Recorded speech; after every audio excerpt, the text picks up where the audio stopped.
Hello guys, welcome to DrNightStare. I know you guys come here to relax and take a nap. So before we go, please hit like and subscribe. By the way, also tell me what time and where you guys listening from. Alright then.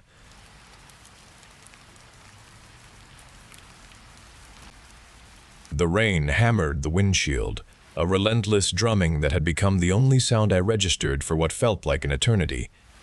My eyes burned with the strain of hours on this deserted country road, and sleep clawed at me, a persistent ache behind my temples.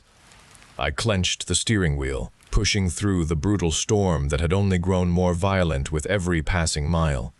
The dark woodland pressed in on both sides, the tall trees forming a solid, menacing wall that swallowed the last remnants of twilight and even the edges of my headlights.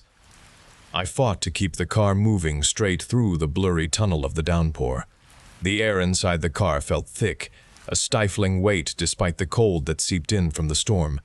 Then the radio died, cutting off mid-song with a sharp crackle that resonated in the sudden quiet. Only the drumming of the rain and the groan of the engine remained. That feeling of being utterly alone intensified, the road becoming an endless, narrowing chute. Each bend funneled me deeper into the suffocating darkness, guiding me relentlessly toward some point I had no desire to reach. The dense forest seemed to close in, its branches reaching over the tarmac, pulling me further into its grasp, tightening its grip with every revolution of the tires. My head nodded again, a jolt bringing me back to the rain-streaked road. My vision blurred for a moment, then cleared enough to see a form by the roadside, a distinct shape through the streaking water on the glass. It was a small girl standing there, her thin dress soaked and clinging to her body. Her bare feet were planted on the muddy verge beside the tarmac. There was something wrong with the way she stood, a subtle shift in her posture, a visual dissonance that made her seem slightly out of place. A jolt of sudden recognition came to me, and I could not explain its presence as I looked at her face. My foot moved to the brake, a slow, hesitant press. The car began to slow, the tires hissing on the wet tarmac as I slowed towards the shoulder. I leaned across to unlock the passenger door. My hand reached for the latch, trembling. I looked up again towards the roadside where she had stood. She was gone from my sight. Disbelief took hold of me.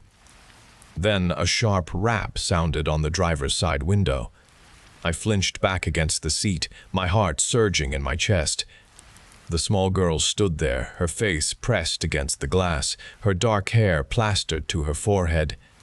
Her empty gray eyes stared directly into mine, a deep stillness in their depths. She lifted a small hand and pointed a finger down at my front wheel. A look of absolute resolve settled on her face. The girl's resolved face vanished from the window as quickly as it had appeared, and I screamed, slamming my foot onto the accelerator without conscious thought, desperate to put distance between myself and that impossible apparition. The tires spun on the slick road for a moment before gripping, sending the car lurching forward into the blinding rain, my heart a frantic drumbeat against my ribs. I told myself it was exhaustion, a trick of the mind after hours of driving through the storm, a hallucination born of sleep deprivation and the oppressive dark. I focused on the road ahead, willing my terror to subside, gripping the steering wheel so tightly my knuckles turned white. Then, a soft, warm glow spread across the worn leather of the wheel beneath my hands. My eyes darted down, seeing 5 delicate, glowing prints pressed onto the surface, smaller than my own, each finger mark alight with a soft internal luminescence. The prints were superimposed over my own grip, distinct and bright. A cold dread seeped through my adrenaline-fueled fear as the wheel began to turn, subtly at first, then with a clear, steady pull that overpowered my own grip.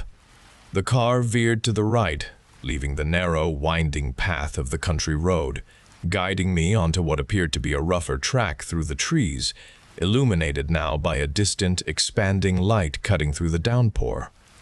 The hands pulled me onward without hesitation. I opened my eyes to a sterile white ceiling. A constant, high-pitched beeping filled the quiet room. A dull ache spread through my entire body, a throbbing sensation in every muscle and bone. Tubes connected to my arm, feeding clear fluid into my veins. The air smelled of antiseptic and clean linen. A woman in pale blue scrubs checked a monitor beside my bed, her movements quiet and efficient. She looked at me then, her expression soft, a careful concern in her gaze. "You are awake," she said, her voice gentle. "You were in a serious accident. A head-on collision during the storm." Later, a doctor came. He spoke slowly, his words measured and deliberate. He described the wreckage, the brutal impact. Then he showed me a small digital picture on a tablet held in his hand. My breath hitched in my throat, a cold dread seizing my chest. It was her. The girl from the roadside, her dark hair plastered to her face, her empty gray eyes staring out from the screen. She was the driver of the other vehicle, he explained. She passed away at the scene. The truth landed with a physical shock. The impossible apparition, the glowing handprints on the steering wheel. All of it was true. She had been real. She had been there, trying to show me, trying to warn me, trying to guide me, guiding me to the point of impact, guiding me to her in that final tragic moment.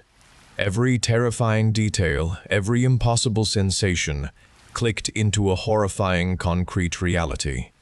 The memory of her empty gray eyes, her resolved face, her small glowing hands, burned into my consciousness. The world changed forever after that day. Now, when the rain falls, especially when I drive alone at night, I feel them. A distinct cold pressure on the steering wheel, gentle yet firm, subtly shifting its direction. Those small guiding hands are always there, a permanent chilling presence, a constant reminder of the tragedy they led me to, a constant echo of the girl I could not save, the girl who desperately tried to communicate, the girl whose life ended that night.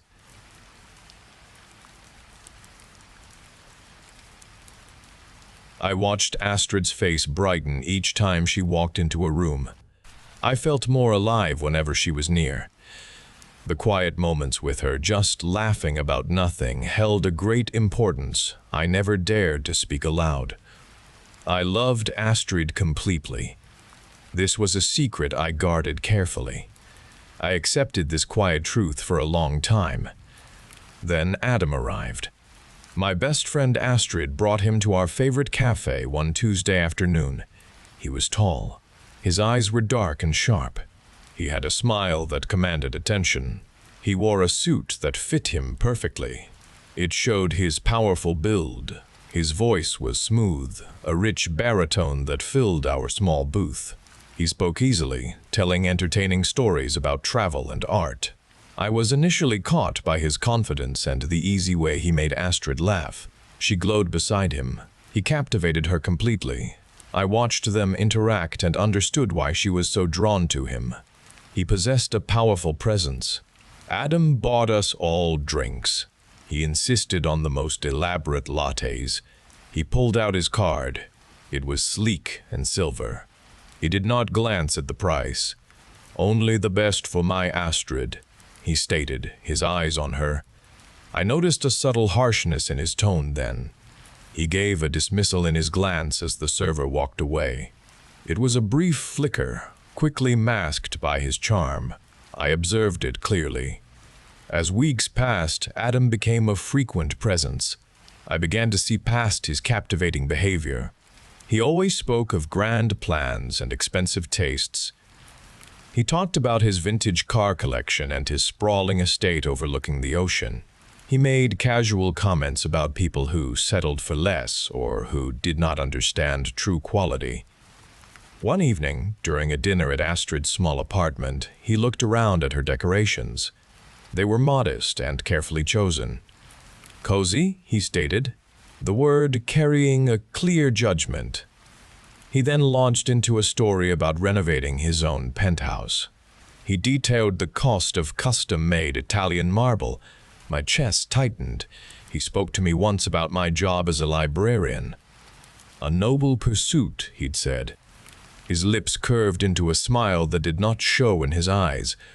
So many stories, so little actual impact. The words were mild, but the disdain was strong. Anger grew inside me. It felt like a deliberate lessening of my life, of things Astrid and I cherished. I saw the way he subtly steered Astrid's opinions. He guided her away from simple pleasures she once loved. He made her question choices that brought her joy. His compliments always carried a conditional meaning, as if she needed to meet some invisible standard he set. My concern for Astrid grew with each passing day.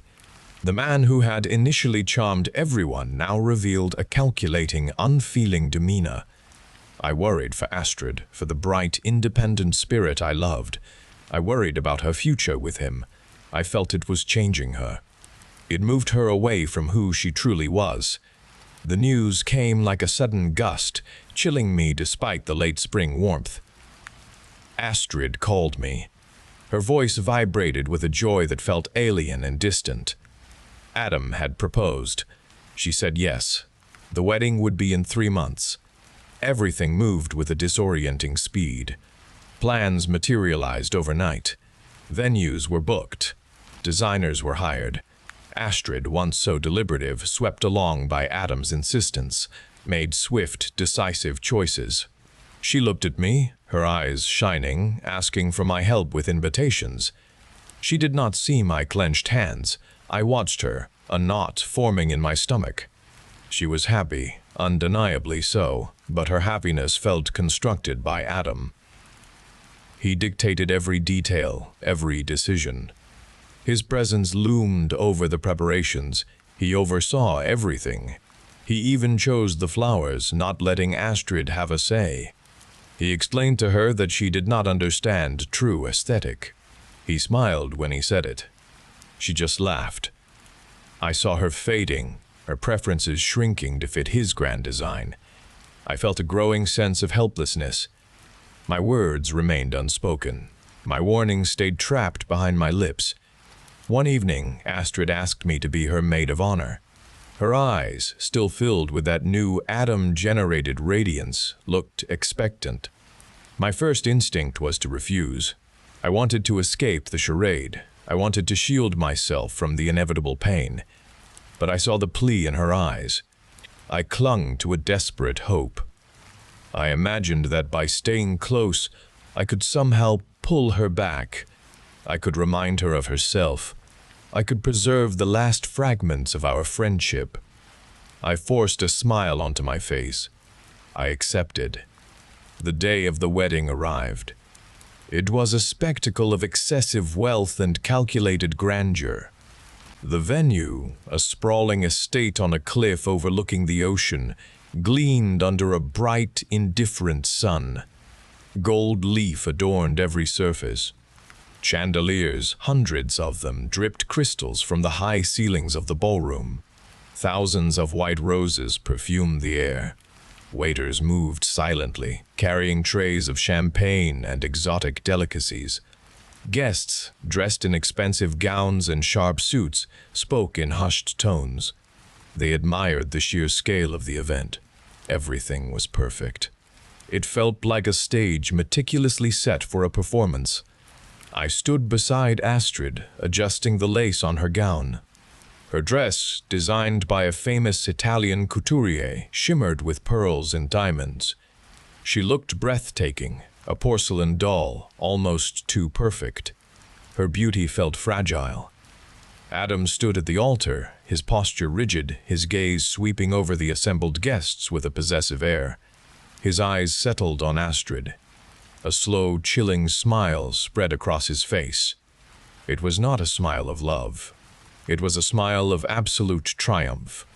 The music began. Astrid took her father's arm. Her steps were light, almost ethereal. I watched her go. A shiver traced its way down my spine. The vast hall, filled with light and laughter, suddenly felt oppressive. The opulence felt like a shroud. I saw the glint in Adam's eyes as Astrid approached him. I saw the way his hand reached for hers, not with tenderness, but with a firm, almost clinical grip. A terrible certainty settled over me. This was not a wedding. It was a coronation. I felt completely powerless, a silent observer in a horror unfolding before my eyes. The dread tightened its grip. The soft light of the setting sun faded, allowing the moon to cast a pale glow through the tall, arched windows. The grand ballroom transformed. It now held a somber elegance. Hundreds of candles flickered. They cast long, dancing shadows. The officiant began to speak. His voice was calm. He spoke of love and commitment. He spoke of futures. Adam and Astrid stood before him. They held hands. Adam's grip was firm. Astrid looked serene. Her eyes were fixed on Adam. The ceremony continued. Penny stood close. Her heart beat with a slow, heavy rhythm. The air grew cold. A chill permeated the room despite the many people. The officiant reached the pivotal moment. He asked Adam to repeat the vows. Adam's voice was clear. He spoke each word distinctly. He promised to cherish Astrid. He promised to honor her. He promised to love her. He spoke the words, "Till death do us part." A strange current rippled through the room then. Adam looked at Astrid. His smile returned. It was the same smile Penny had seen earlier. It was triumphant. It was chilling. He squeezed Astrid's hand. He turned his head slowly. His dark eyes swept across the gathered guests. His gaze settled on Spencer, who stood a few rows back. Adam's right hand moved with impossible speed. A flash of metal appeared in his palm. He lunged forward. The blade plunged into Spencer's chest. Spencer gasped. His body convulsed. He crumpled to the floor. A scream erupted. It was quickly silenced. The ballroom erupted in chaos. People surged forward. They tried to escape. Others froze in terror. Adam moved through the crowd. He was a predator among sheep. He moved with brutal efficiency. His eyes were cold and unfeeling. He cut down guest after guest. Blood spattered the pristine white roses. It stained the golden floor. The scent of fear mixed with the perfume of flowers. Penny felt a searing pain. Her shoulder exploded. She cried out. She fell to her knees. A shard of something, a fragment of glass from a toppled champagne flute, protruded from her arm. It was a deep wound. Blood pulsed from it. She looked up through a haze of agony. Evie lay nearby. Her throat was open. Her eyes stared blankly at the ceiling. The sounds of struggle filled the vast hall. They mingled with screams and desperate pleas. Adam stood over another fallen guest. He looked at the blade. It dripped crimson. A wide smile spread across his face. It was a pure, unadulterated joy. It was the face of a true psychopath. He turned. He looked at Astrid. She stood perfectly still. Her white gown was now splashed with red. Her eyes were wide. She was not afraid. She watched Adam. She watched the unfolding horror. Her lips curved upward slightly. It was a silent, knowing approval. Adam's gaze found Penny. He approached her slowly. He stepped over bodies. He moved with grace. Penny tried to crawl away. Her injured arm burned. Her strength failed. Adam stood over her. His shadow enveloped her. He looked down. There was no pity in his eyes. There was only a cold, clinical curiosity. Penny saw Astrid then. Astrid stood behind Adam. Her expression was serene. She watched Penny's agony. She watched Penny's life drain away. Astrid was complicit. She was part of this. Adam raised his foot. He brought it down hard on Penny's head. The world exploded in white-hot pain.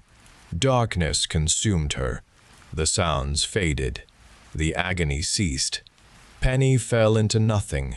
This was not the end. It was only the beginning. My eyes snapped open. The air was cold and metallic. I lay on a hard, gritty surface. A dull ache throbbed in my skull. I pushed myself up. My body screamed with a remembered pain. My shoulder burned. I touched it. The skin felt smooth. The wedding hall spread before me. It was a ruin. Broken glass littered the floor. Splintered chairs lay overturned. Dark stains marked the white roses. I remembered the slaughter. I remembered Adam. I remembered Astrid's complicity. The memory was sharp. The physical sensation of death still lingered. A guttural growl echoed from the shadows. I spun around. A grotesque figure shuffled toward me. It was Spencer. His skin was gray. His eyes glowed with an unnatural light. His mouth hung open. Blood smeared his chin. He moved with a terrifying slowness. He was a monster. I scrambled backward. My heart hammered against my ribs. I tried to run. My legs felt heavy. My mind screamed at me to move faster. Spencer lunged. His sharp nails raked across my stomach. Pain bloomed. It was a searing fire. I fell. His weight pressed down on me. His teeth clamped onto my throat. I felt the tearing. The world went dark. I woke again. The burning in my shoulder. It was the same. The ruin around me was the same. The memory of Spencer's attack was fresh. My throat felt intact. The skin on my stomach was smooth. There was no mark. My mind rebelled. This could not be real. This was impossible. A whisper slithered into my thoughts. "Welcome back, Penny. Did you enjoy your little rest?" Squace's voice, it was clear. It was mocking. It was inside my head. I looked around wildly. No one was there. "Don't look so surprised, darling. You're part of the main event." I pushed myself up. My vision blurred. A throbbing scar pulsed on my left forearm. It was a long, jagged line. It had not been there before. It felt old. It felt like a memory. I touched it. It was real. My body bore the marks of deaths I could not fully recall. My memories felt like broken shards. They were sharp. They were disconnected. I remembered dying. I remembered waking. Each waking was a reset. Each death left a new mark. The whisper returned. "Adam likes to keep things interesting. A fresh hunt every time. You're so wonderfully resilient, Penny. It's quite the show." I heard a faint, distant laugh. It was Astrid. It was Adam. They were watching. They were enjoying this.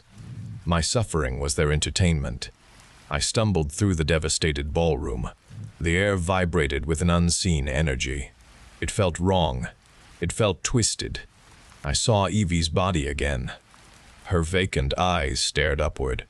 I saw the bloodstains on the floor. I remembered her scream. The image was vivid. It was a recurring nightmare made real. I knew she would reanimate. I knew she would hunt me. They all would. I needed to find a weapon. I needed to hide. I needed to understand. Astrid's voice. It spoke again. "You make us so happy, Penny.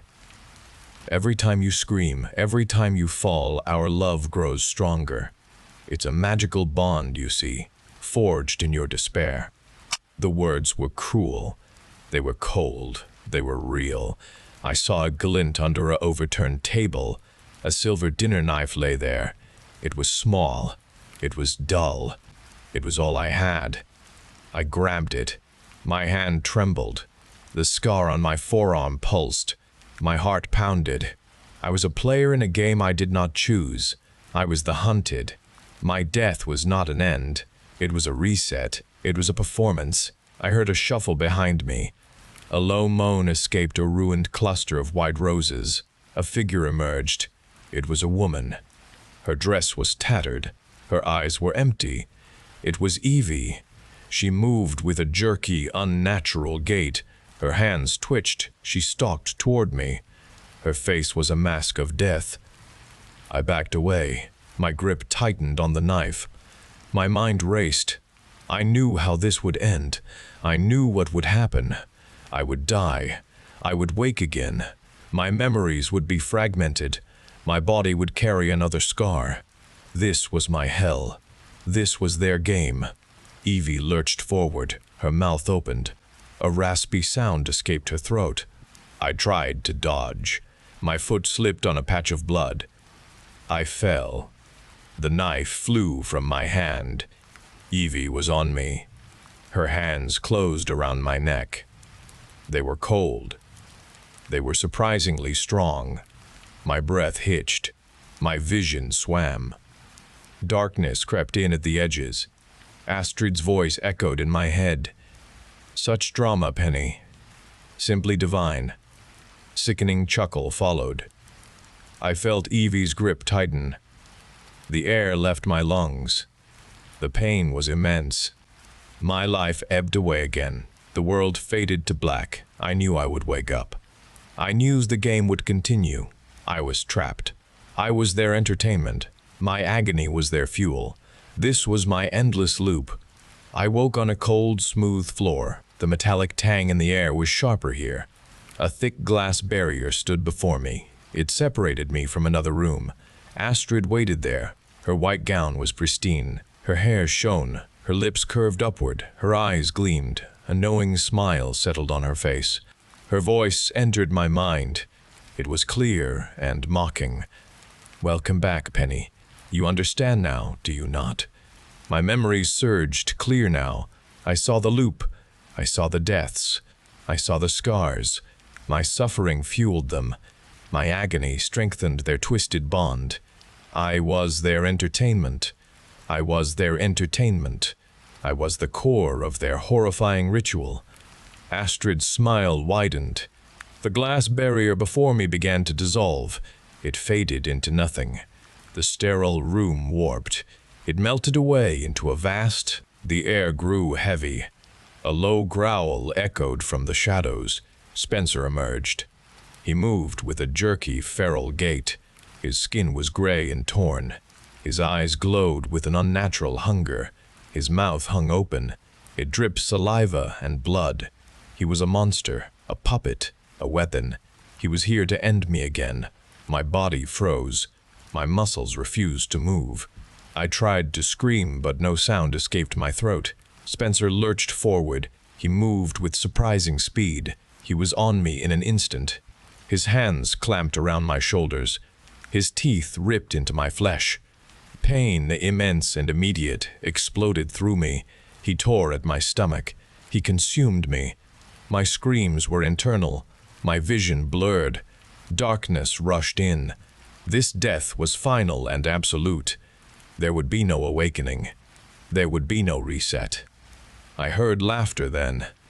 It was Astrid's voice. It was Adam's voice. Their applause filled the arena.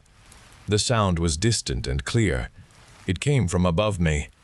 They watched me from a brightly lit box. Adam held Astrid's hand. Their faces shone with glee. They celebrated their victory. They celebrated the winner of their depraved game. My ultimate endless suffering solidified their twisted love. My existence was now their eternal spectacle.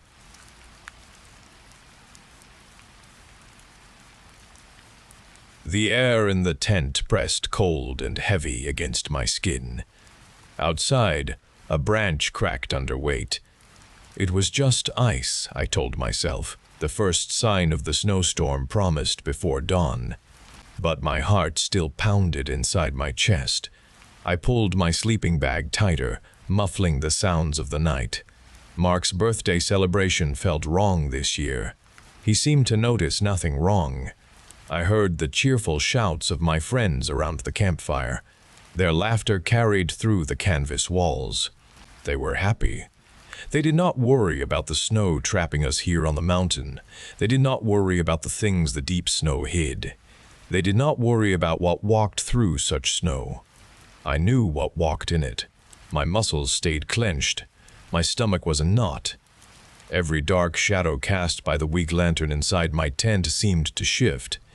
I wanted to join their easy camaraderie, to pretend to enjoy the night like everyone else.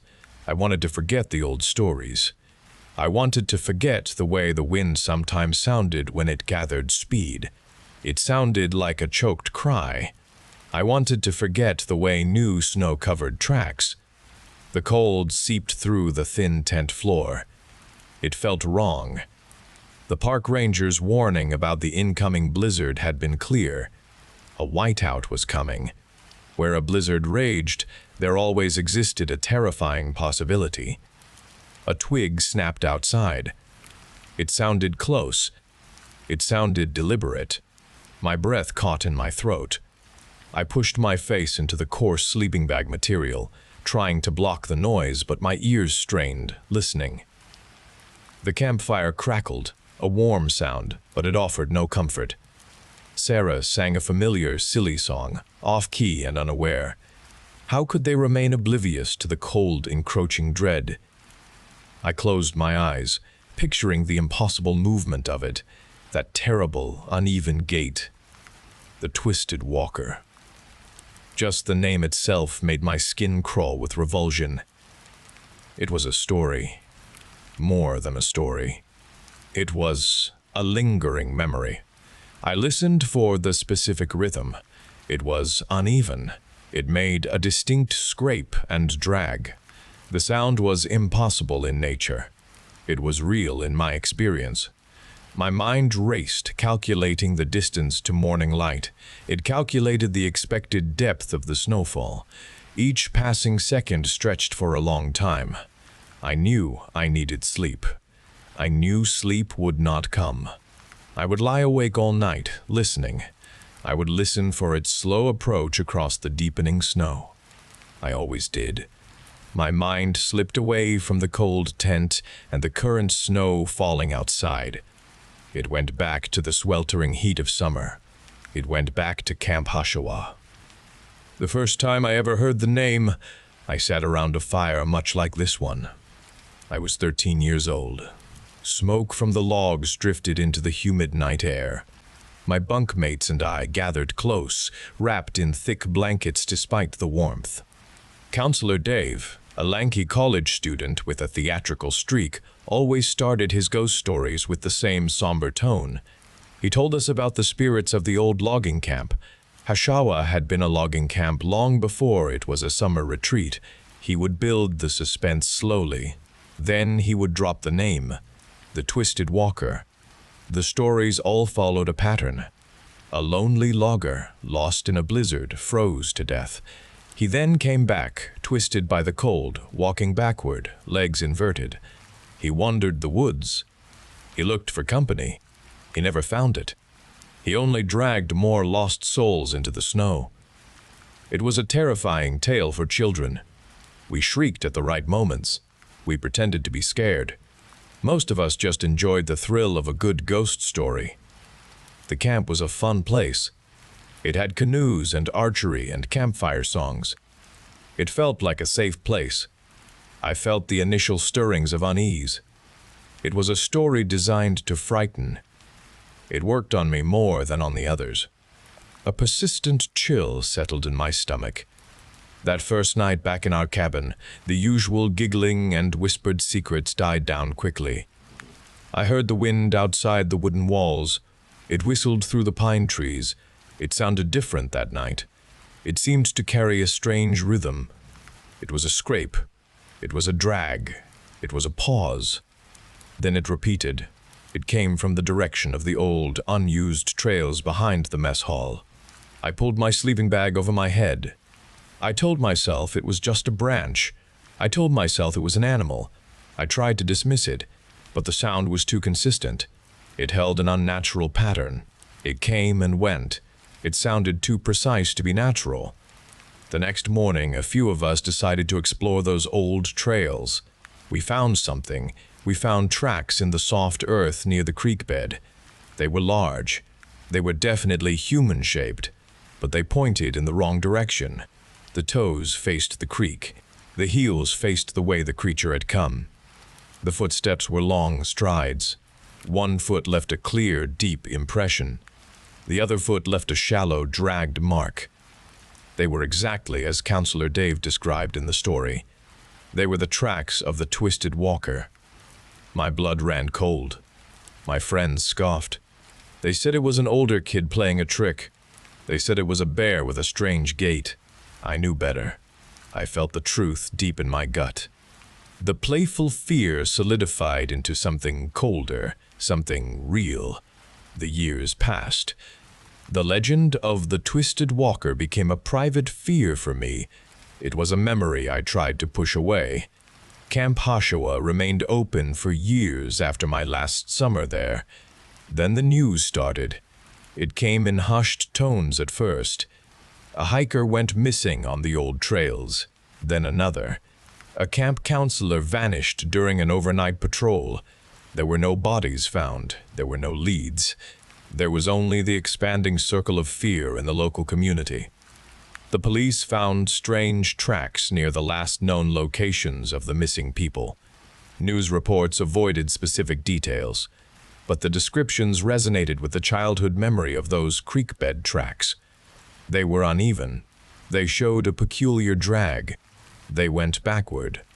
The camp finally closed its gates. It was a local tragedy. It left a permanent scar on the community.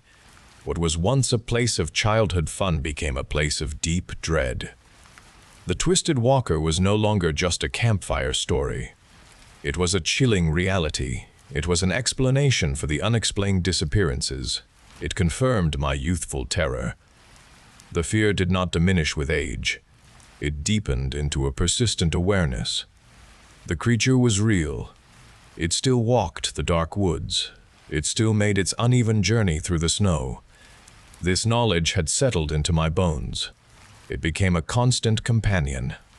It waited for the precise conditions to emerge.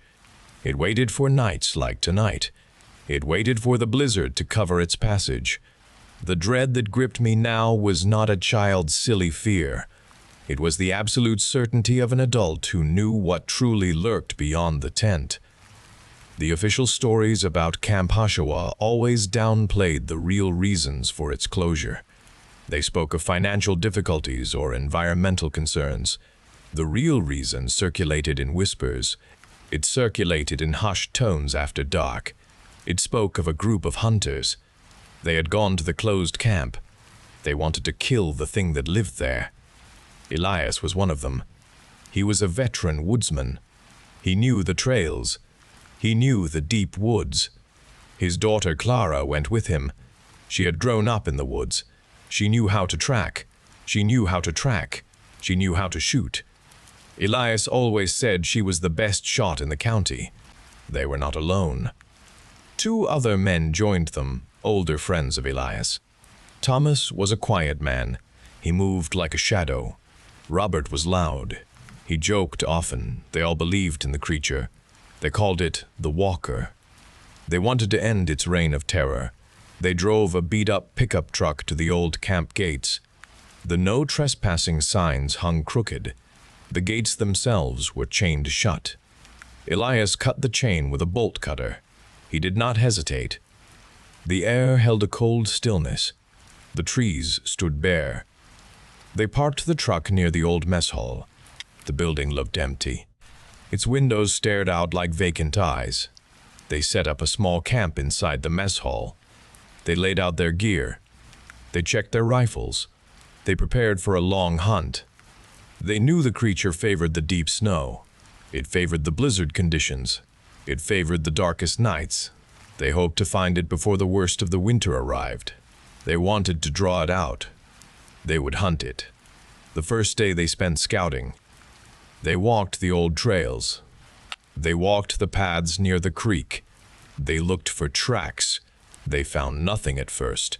Thomas spotted a deer carcass near the old archery range. It was fresh. It was partially eaten. The bite marks were strange. They were not like those of a bear. They were not like those of a wolf. Elias knelt down. He examined the ground around the carcass. He found something. He found a set of tracks. They were large. They were human-shaped. They pointed in the wrong direction. The toes faced where the creature had come from. The heels faced where it went. One foot left a deep impression. The other foot left a shallow, dragged mark. Elias stood up slowly. He looked at Clara. Clara nodded. "The walker," she said. Her voice was low. Elias told Robert and Thomas to spread out. They would follow the tracks. They followed the tracks for hours. The tracks led them deeper into the dense woods. The trees grew thicker here. The light grew dimmer. The temperature dropped. The tracks continued their uneven rhythm. They went across frozen streams. They went over rocky patches. They were hard to follow in places. Clara was good. She picked up the trail every time. They heard nothing but the wind. The forest seemed to hold its breath. They walked for another hour. The tracks stopped abruptly at a small clearing. The snow was churned up. It showed signs of struggle. Another set of tracks was there. They were boot prints. They belonged to a man. The man's tracks stopped. The walker's tracks continued. They moved away into the trees. They were going faster now. Elias looked around. "Thomas? Robert?" he called out. There was no answer. Robert's rifle lay on the ground. Its stock was broken. They waited. No one came. Elias knew what had happened. He knew it in his gut. He knew it in the sudden chill that settled over the clearing. He knew it in the way the wind suddenly picked up. He told Clara to stay alert. They would continue. They would find it. They would find Thomas and Robert. The tracks of the walker were now the only ones they followed. The pace quickened. Elias and Clara moved with a grim determination. The light began to fade. The forest grew darker still. They heard a sound. It was a gurgling sound. It came from ahead. It was a human sound. It was cut short. Then there was nothing. Only the scrape and drag of the tracks. Only the growing fear. They pushed on. They came to a deep ravine. The tracks went down into it. Elias looked at Clara. "We go down," he said. Clara nodded. Her face was pale. She gripped her rifle tighter. They started down the steep bank. The snow was deeper here. It made climbing difficult. They heard it again. It was the scraping sound. It came from the bottom of the ravine. It was getting closer. Elias signaled for Clara to take cover behind a thick spruce tree. He aimed his rifle. He waited. The sound grew louder. It was distinct now. It was the impossible rhythm. Scrape, drag, pause, scrape, drag, pause. A shape emerged from the shadows at the bottom of the ravine. It was tall. It was gaunt. Its limbs were long. They looked too thin. It moved in a jerky, unnatural way. Its head seemed to hang low. Elias could not make out its features. He could only see the way it moved. He could see the legs. They were inverted. The knees bent backward. The feet pointed behind it. It moved forward by scraping its heels first. Then it dragged its toes. Its progress was slow. It was deliberate. It was terrifying. It was the twisted walker. It held something in its hand. It was a piece of clothing. It looked like Robert's jacket. Elias felt a cold rage. He fired his rifle. The shot echoed through the ravine. The creature stumbled. It let out a shriek. The sound was not human. It was not animal. It was something else. It was a guttural sound. It was filled with pain.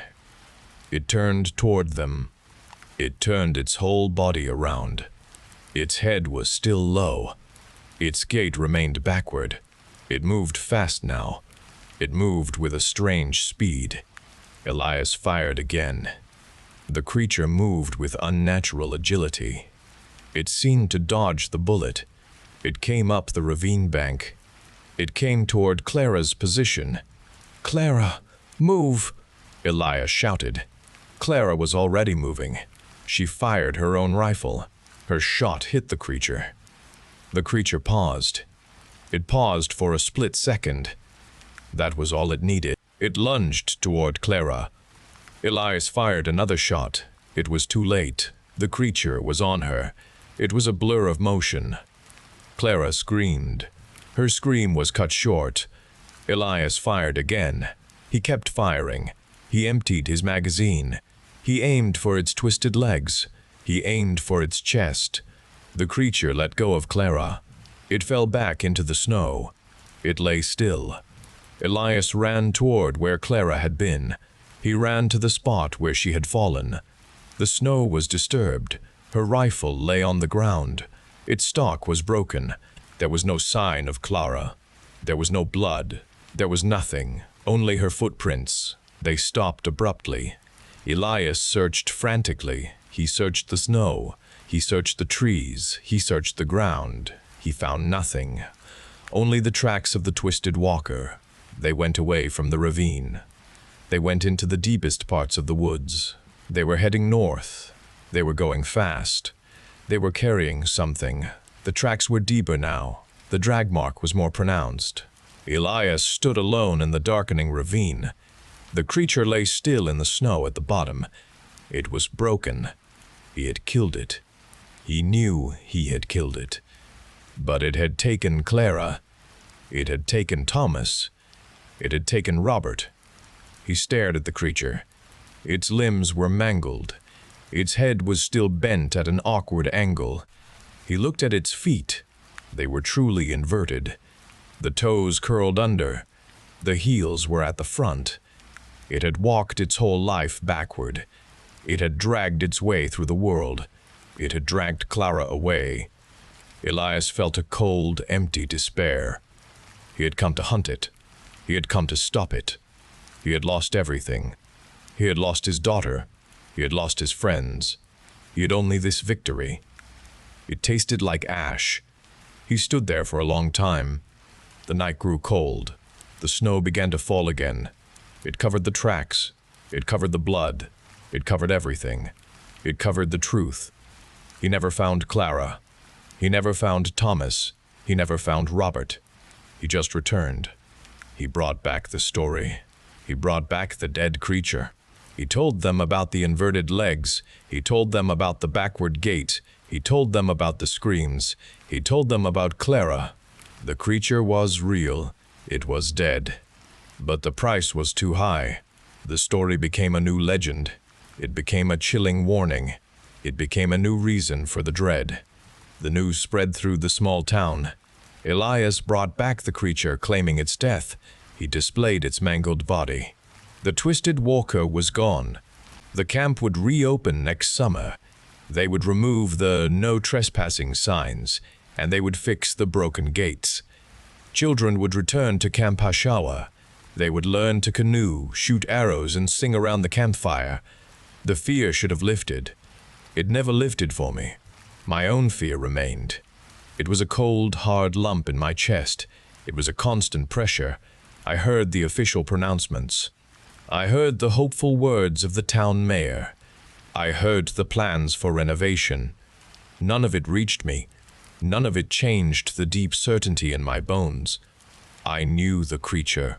I knew its rhythms. I knew its capacity for terror. Its true nature was permanent. It was a continuous terror. The snow fell that night. It blanketed the mountain. It covered the tracks of the previous night. It covered everything outside the tent. Mark's friends packed their gear. They laughed about the snow. They talked about warm coffee. They ignored my quietness. They missed the tension in my shoulders. They did not feel the prickling dread on my skin. I simply watched them. I nodded when they spoke. I said nothing. We drove down the mountain. The plows had cleared the road. The world looked normal. It felt wrong. I returned to my own house. The old house stood quiet. The woods bordered the back property. These woods connected to the camp trails. These woods also connected to the mountain. My bedroom window faced them. I drew the curtains tight. I turned on every light in the house. The light did not penetrate the fear. It did not banish the certainty. I listened. I listened for sounds. I listened for the wind. I listened for the specific rhythm I remembered. The creature remembered me. I felt this truth with an absolute clarity. It remembered the boy who had seen its tracks. It remembered the child who had known its name. It remembered my fear. It remembered my presence. The death of one creature meant nothing. It was a distraction. It was a misdirection. It was a new phase in its existence. The Twisted Walker was a multitude. It was an enduring force. It was a spirit. It was the chill of the woods. I lay in my bed at night. The house was still. The woods outside were still. I heard the wind whistle. I heard the branches crack. I heard the subtle shifts in the snow. Then it came. It was the sound. It was the familiar scrape. It was the drag. It was the pause. It repeated. It came from the direction of the old camp. It came closer. I did not move. I did not breathe. I only listened.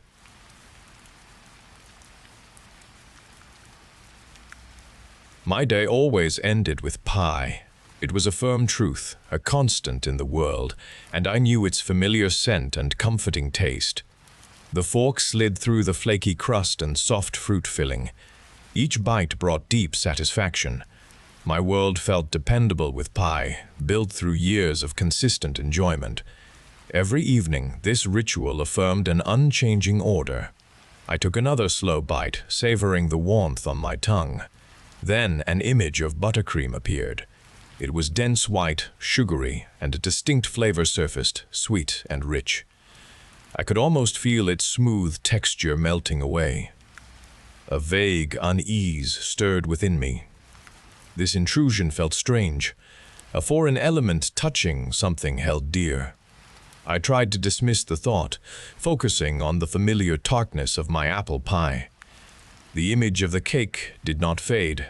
It remained, a quiet presence against my established contentment. It stayed with me, an unexpected memory. The birthday party pulsed with loud chatter. My aunt carried a large cake from the kitchen, its white frosting smooth and thick. My cousin cheered when he saw the candles. He blew them out in a single breath.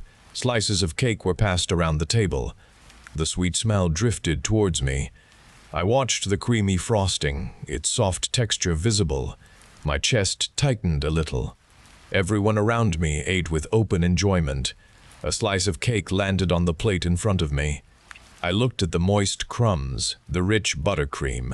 Pie waited at home, my familiar pie. My hand reached for the fork. I lifted it. The cake was dense and sweet against my tongue. It melted slowly, leaving a cloying sugar residue. Each chew brought a rush of thick sweetness. The taste was powerful, invading my mouth, displacing the memory of pie. A tremor ran through me, a sudden chill. This was wrong. This was not pie. I had made a choice. The feeling of unease grew, a tight knot in my stomach. I pushed the plate away. The half-eaten slice sat there. I could not look at it. I needed to remove this taste. I needed to remove this memory. I stood up quickly, needing space. I went to the bathroom and splashed cold water on my face. The coolness did little to calm me. I stared at my reflection. My eyes looked wide. My mouth still held the lingering sweetness. I grabbed my toothbrush. I squeezed out a generous amount of toothpaste. I scrubbed my teeth with harsh, rapid strokes, scraping my tongue until it smarted. The mint burned, fighting the residual sugar. I rinsed my mouth multiple times, spitting out the foam with increasing force. The taste of cake slowly diminished, replaced by a raw freshness. Yet the memory of the cake's presence remained, a clinging residue inside me. The fact of eating the cake felt heavy within me. I came back to my kitchen. The countertop held my half-eaten pie. Its crust was golden. Its fruit filling was dark and sweet. I reached for a clean plate, then a fork. The familiar scent of baked apples did not calm me. It only sharpened my awareness. I cut a small slice. My hand shook as I lifted the fork. The pie touched my tongue. It tasted of sweet apples and warm spice. This was my pie. Yet the comfort did not arrive. The lingering memory of buttercream coated my mouth, a sickening film. The sweetness of the cake pushed against the sweetness of the pie, overwhelming it. My pie felt wrong. It felt spoiled. Each bite brought no satisfaction. I had broken the bond. I was no longer the person who ate only pie. I was a person who had eaten cake. The betrayal felt real, a truth I could not escape. The fork slipped from my fingers, hitting the plate with a sharp sound that echoed in the quiet room. I pushed the plate away with sudden, desperate force. It slid across the counter and stopped at the very edge. My breath hitched in my chest, a ragged gasp. My hands flew to my face, fingers pressing hard against my eyelids, trying to block out the sight of the untouched pie and the truth of what I had done. Tears came, hot and fast, streaming down my cheeks, soaking my fingers. A ragged sob ripped from my throat, raw and painful. I dropped to my knees on the cold kitchen tile. The harsh surface bit into my skin. My entire body shook with an uncontrollable tremor. I had ruined everything I believed in. I was unworthy of this pie, of its simple truth and faithful comfort. I was unworthy of the person I thought I was. The world I had carefully built around pie had broken. There was nothing left. I pulled myself up, my legs stiff. My eyes found the dark drawer beneath the kitchen sink. I opened it slowly. Inside lay the black pistol. My fingers wrapped around its cold grip. I lifted the pistol out, feeling its unexpected weight. I walked back to the counter. The half-eaten pie still sat there. Its golden crust caught the kitchen light. I picked up the fork from the counter. My hand held steady. I cut a small piece of the apple pie. I lifted it to my mouth. The taste of sweet apples and warm spice spread across my tongue for a final moment. It offered no comfort. It was a taste I recognized, but it was no longer mine. I placed the fork down gently. I lifted the pistol. I pressed the cold metal against my temple. A sharp click then filled the quiet kitchen. Everything faded away.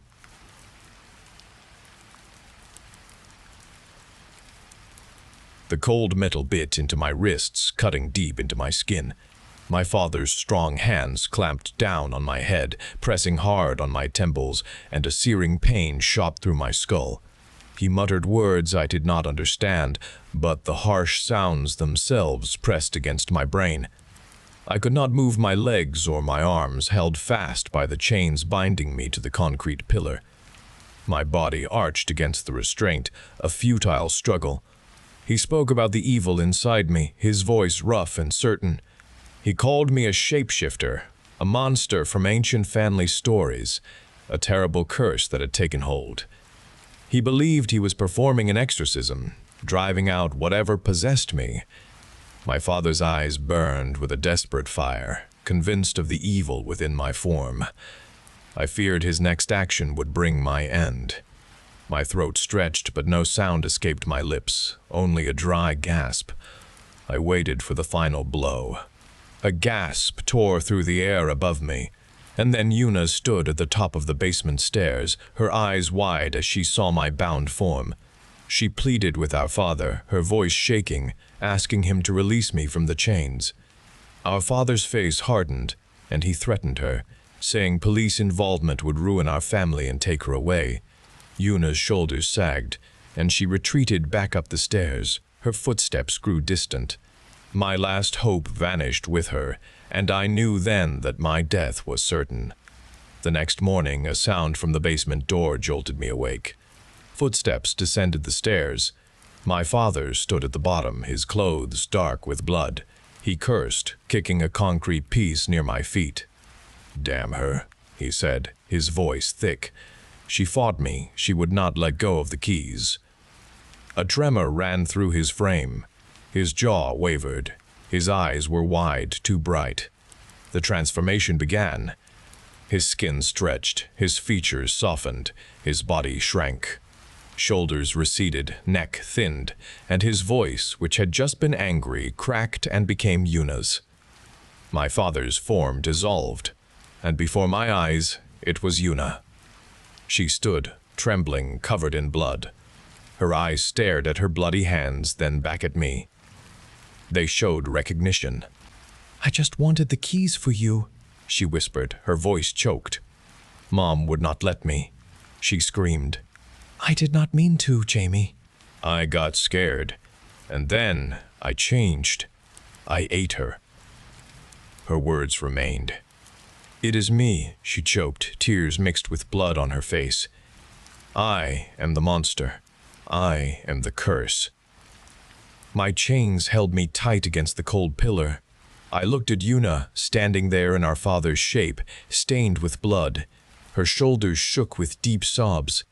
The old stories about the family curse filled our lives, tales of one sibling becoming a monster while the other remained human. That was our family's great fear always. "Yuna," I said, my voice rough from disuse. "No, that is not how it goes. Evil twins are not a thing. The curse is not about that." I needed to reach her. "You came for me. You tried to get the keys for me." She slowly walked towards me, her father's form moving with her own uncertainty. She stopped near my bound body, her gaze fixed on my face. Her wide eyes held deep pain and confusion. I could see her terror, the horror of what she had done, what she had become. "You came to save me," I repeated, speaking clearly and steadily. "You are not a monster." Her hand, still large and rough like our father's, rose slowly. It was a hesitant movement. She touched my cheek, a gentle contact. Our real father offered no tender contact. Then she leaned in, her large body gently pressing against mine. She wrapped her thick arms around my chained frame. She held me gently, a cautious embrace that offered warmth for the first time. The blood on her clothes stained my shirt, but I did not care. I felt her trembling body against mine. Her head rested against my shoulder, and she let out a long, shuddering breath. I felt her acceptance, a quiet understanding passing between us. This was a different kind of bond, forged in fear and blood. But it was ours now. We would face everything together, a new path chosen in the ruins of our family.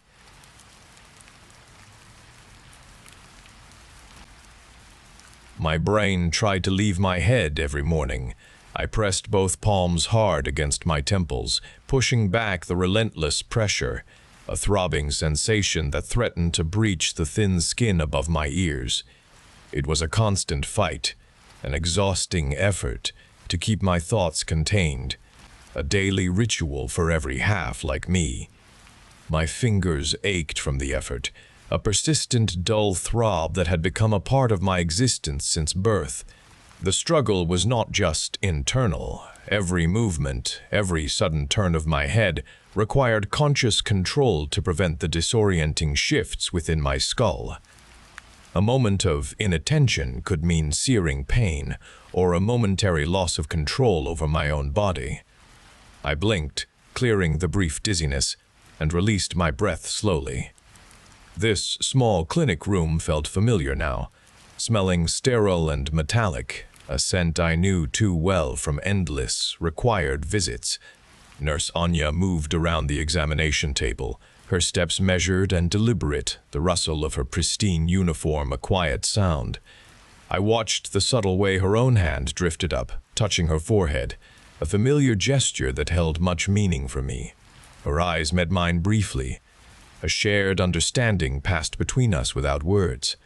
We were two halves, navigating a society structured around this fundamental fragmentation. The widespread condition marked countless individuals, a wide-ranging consequence of legislative actions taken generations ago. Our very physical forms were a testament to those decisions, forcing us into this continuous struggle for containment. The world had reshaped itself around our state, accepting the fragmented as its standard. This was our reality, a physical and mental burden that defined us all. The cool gel spread across my abdomen, a sudden chill against my warmed skin. I lay back on the examination table, my head tilted to watch the screen above. Nurse Anya's hand moved the transducer slowly, pressing down with a firm, even pressure. The monitor flickered with gray and white shapes, an abstract landscape holding the promise of a life within. My breath caught in my throat, a familiar apprehension mixed with hope. I focused on the shifting image, trying to discern something recognizable, a sign of the tiny occupant.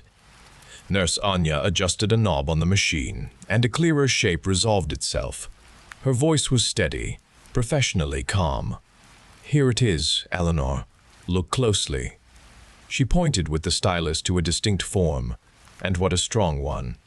Perfectly formed, a whole fragment. "You have a perfect half." A wave of relief washed over me, loosening the tightness in my chest. A perfect half.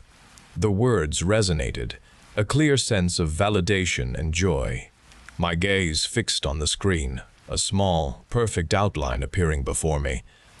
I almost laughed, but then I met Nurse Anya's eyes. Her stare was intense, fixed on my face, a look that seemed to penetrate. The intensity of her gaze made me uncomfortable. Her hand, which had been resting lightly on my thigh, pressed down. Her fingers tightened, not painful but firm, holding me in place. The pressure was a physical anchor, unexpected and unsettling. I shifted slightly, wanting to adjust my position, but her grip held me steady. A thin smile barely touched her lips. The quiet room, the sterile scent, the good news, all began to feel wrong. The relief I felt was now tinged with a creeping unease, a cold sensation spreading through my limbs. I kept my eyes on the screen, the perfect image of my child, trying to ignore the persistent grip and the unwavering focus of Nurse Anya's stare. I kept my eyes on the screen, the perfect image of my child. I tried to ignore the persistent grip and the unwavering focus of Nurse Anya's stare. My name, Eleanor Carlyle, appeared in digital script on the screen alongside my birth date, 24/07/2237. It was my own record, displayed here with the image of my child. A sharp prick registered on my upper arm, and my head turned quickly from the screen. Nurse Anya stood close. The syringe was gone from her hand. A small drop of clear liquid remained on the needle tip. A sudden weakness spread through my limbs. My vision warped. The sterile room began to spin. I tried to push up from the table, but my body failed to respond.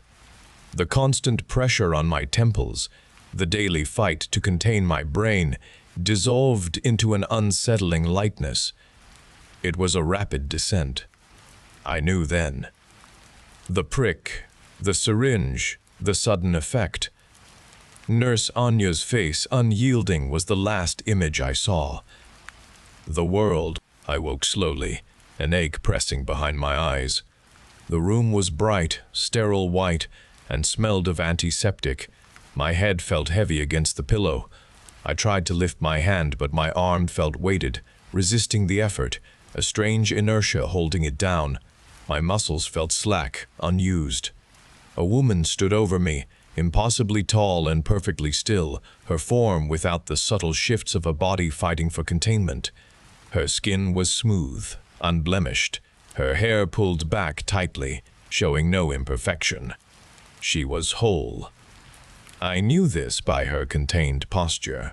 No trace of the daily struggle I knew, no telltale press of a hand to a temple. Her gaze was direct, meeting mine without falter, a steady, piercing stare. Her brain was contained, a certainty in her eyes that spoke of absolute control. "Eleanor Carlyle." The woman's voice was clear and without warmth, cutting through the sterile air, each syllable perfectly articulated. "You are awake. Good." She took a single, deliberate step closer to the bed, her presence filling the space with an imposing authority. "Your biological makeup, your reproductive capabilities, are an asset to the state." My stomach clenched with a sudden, painful spasm, a knot tightening deep within my abdomen. I tried to speak, but my throat felt dry, constricted, and only a raw sound escaped my lips. "Your perfect half-child was a strong indicator of your viability," she continued, her voice unchanging, devoid of any inflection. "The state requires new whole individuals. Your womb, Eleanor, and all future children you carry are now property of the state." A cold dread spread through my body, a creeping numbness stealing over my limbs, paralyzing me. The pressure behind my eyes, once my greatest struggle, now felt distant, irrelevant. "What do you mean?" I managed to rasp, my voice a reedy whisper lost in the sterile room. "It means you will provide the biological material," she stated, her words sharp and unyielding. "Your children will be cultivated for specific traits. Their parts will be used to stitch new whole humans, creating the next generation of complete citizens. You are a vessel, Eleanor. You are a component in our progression." My blood ran cold. The celebration of a perfect half now served this cold purpose. I was a resource, a machine. My womb would yield body parts. This was the full horror, laid bare and absolute. This was my inescapable role.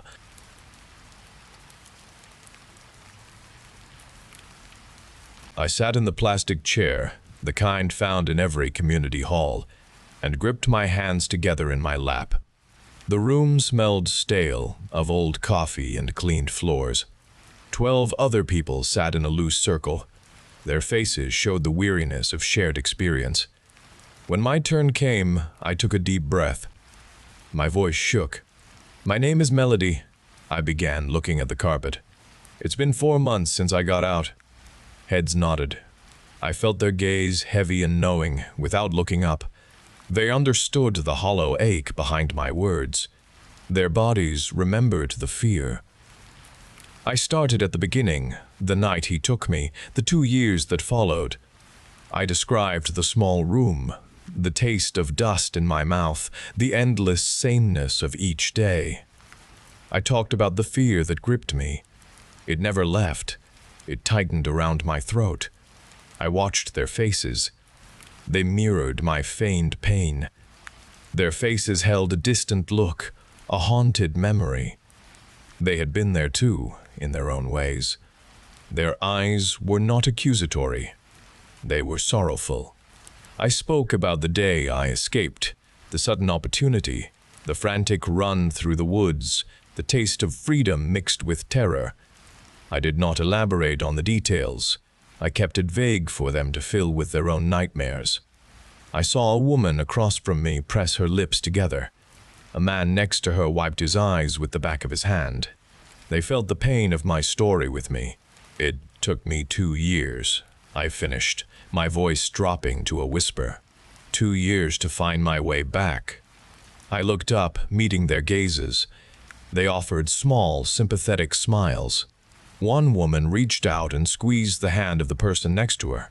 The atmosphere in the room was thick with empathy. They absorbed my story, internalizing its echoes, believing the truth I presented. I lowered my gaze again, letting a tear escape. It rolled down my cheek. It was a perfect performance. After I finished, a woman moved from her chair and walked towards me.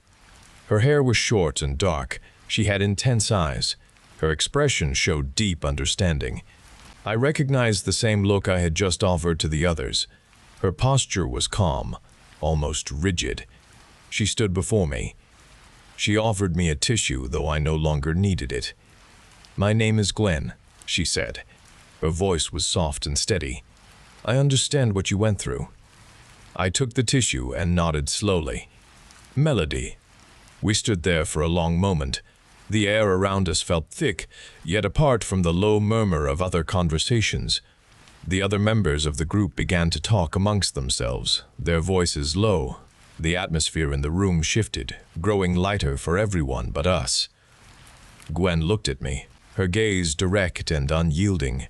It felt different from the casual sympathy others had offered. There was a challenge in her eyes, a question that sought a specific answer. She did not avert her gaze, she simply watched me. I got out a year ago, Gwen continued, her eyes holding mine. Her voice remained even, devoid of the tremor I expected. It was just one day. The door was mysteriously open. I simply walked out. A shiver went down my spine. The words hit me hard. One day, the door was just mysteriously open. I remembered the cold floor beneath my bare feet. I remembered the heavy scent of dust that clung to every surface. I remembered the constant, dull taste of fear in my mouth, always present, never fading. My breath caught in my throat. I swallowed. A sudden cold clarity washed over me. I felt an unsettling recognition, a jolt of understanding that ran deep within my bones. It was a familiar coldness, a memory that resonated with an unwelcome echo. The group leader called for everyone to gather for refreshments. Gwen placed her hand on my arm. Her fingers felt warm through the fabric of my sleeve. "It never really leaves you," she said, her voice quiet. "The fear, the questions, the way you look at the world after, it changes everything." I looked at her hand on my arm, then met her gaze. Her eyes were searching, probing beyond the surface. I saw a hint of something deeper there. Her expression held a controlled blankness I often wore, a careful facade. My chest tightened with a strange mix of apprehension and recognition. The room felt smaller around us, the other voices fading into an indistinct sound. "No," I answered. My voice was steady. It never does. We walked towards the table where coffee and cookies sat. We moved together side by side. Our footsteps seemed to fall in rhythm, a quiet synchronicity. A silent connection formed between us, a bond woven from shared experience and something more potent, something unspoken. The room was full of survivors, all bearing their own scars, all seeking comfort in each other's presence. Yet I felt a strong pull towards Gwen. A strong connection seemed to bind us more closely than the simple act of survival alone. It felt like we had known each other before this room, before these stories, before this time. We moved together towards the table where coffee and cookies sat. Gwen's words echoed in my thoughts. The door was mysteriously open. That detail was always the weakness. He lets them go, a cruel game he played. He thought they were broken, that they would never truly escape him. He thought I was like them when I showed him my tears and my fear, but he was wrong. They called me a survivor. They saw the tears I offered them. They saw the fear in my eyes. It was a good show. The fear was real once. It suffocated me for 2 years. Then it became a weapon I learned to wield. He did not know I was learning. He saw me as a pet. He saw me as weak. He was wrong. The night I left, I did not run out a mysteriously open door. I opened it myself. I had used the metal bar from the fireplace. His body remained on the floor behind me, and his blood was on my hands. It was warm. It smelled metallic. I cleaned myself thoroughly. I left no trace. They called it a cold case. They called him a missing person. I knew where he was. He was gone. But he was not truly gone. He still haunted my thoughts. I felt constant pain from his absence. I missed the confinement. I missed the control. It was perverse, I knew, but it was true. Freedom was loud and chaotic, which created too much noise. I wanted the quiet darkness again. I wanted him to take me back. I started with the others. These were the ones he had let go. These were the ones he broke and then released. They were souvenirs of his past. They were reminders of his twisted nature. He would notice their absence. He would see that they were disappearing. He would feel a void. He would remember me. He would know I was the one doing it. He would come for me. He had to come for me. He would want his collection complete again. Gwen was one of them. She said the door was mysteriously open. She was a loose end. She was a fragment of his past. She needed to be gone, just like the others. I had found 3 more already. I had erased them from existence. Their stories ended. Gwen's story would end too. It would be an act of love for him. It would be an offering. It would be a testament to my devotion. He would see it. He would understand. He would come back for me. He would take me home. The coffee steamed in my cup. Gwen offered a cookie, and I took it from her hand. My smile was genuine this time. It was not the performance for the group, but a secret smile. It was a smile for him. It was a smile for our inevitable reunion. My heart beat with a cold anticipation. Soon, I would be back where I belonged.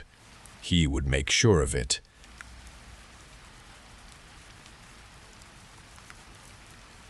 I spoke to you again this evening, just like I do every night. Your eyes were open, fixed on the far wall, and you did not move. You did not blink, even when I moved closer, bending down to meet your vacant gaze. It was once so easy for us to speak, to share every detail of our days, even the smallest moments that felt important between us. Now there is only this quietness. It stretches out, keeping us apart. I remember evenings when your laughter filled the room, a sound of true happiness I thought would never end. We would sit together, our hands touching, planning our next adventure. A simple trip to the coast or just dinner at home. I miss those moments when you would interrupt my thoughts with a sudden kiss before I even finished my words. That was before the accident took so much from us. It changed everything, and you stopped speaking. I just wanted to hear your voice, to feel your presence truly here with me again, but you offered nothing in return. After a while, I lifted you from the chair and carried you to bed, just as I have done every night since the accident. Your body felt different in my arms, a weight I had learned to manage through the endless nights, and I moved slowly, guiding your head against my shoulder before placing you carefully onto the mattress. Your eyes stayed open, wide and fixed on the ceiling, even as I smoothed the sheets around you. I sat on the edge of the bed and told you about selling the car, the mangled metal, a constant ugly shape outside our home, a visible reminder that I needed gone. The money felt wrong in my hand, a small compensation for so much loss, and I tried to explain why I had done it. You did not acknowledge the transfer of that money, nor did you respond to any of my words spoken into the quiet room, and your gaze remained empty, detached from everything. I felt an ache deep inside my chest, knowing this was my burden, forever. I felt an ache deep inside my chest, knowing this was my burden, forever. It was my fault entirely, that night on the road. I had been drinking too much, ignoring all the warning signs, and I drove us straight into the oncoming truck. You never had a chance to speak after that impact, and your body became still, changing completely from the person I knew. They told me you were gone, that there was nothing more they could do for you at the hospital. I could not just leave you in that cold place, buried away from me. Our promises felt too strong for that kind of ending. So I waited until the moon was high. Then I went and dug you up myself, carefully lifting you from the soil. I carried you home then, just like I carry you to bed now, because I needed you close, just one last time. I apologize for disturbing your peace, for bringing you out of that quiet earth, but I needed this evening with you. I promise this is our last night together like this, and I will put you back in your grave before the sun comes up again.